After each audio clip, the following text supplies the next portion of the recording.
বাবা ঠাকুর বিপদ হয়ে গেছে, আমাদের আর কিছু নেই। তোরা যজ্ঞ করছে কে? তার নাম কি?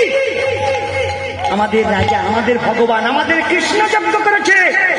তাই একটা ব্রাহ্মণের খাওয়া দেওয়ার ক্ষমতা নেই। লক্ষ লক্ষ মানুষ দেখেছি, তোদের কৃষ্ণটা, তোর কৃষ্ণ শুদ্ধ আজকে খেয়ে নেবে। রানী ছুটেছি, রানীর গায়ে জ্ঞান নেই। বাবা ঠাকুর, হে ভগবান,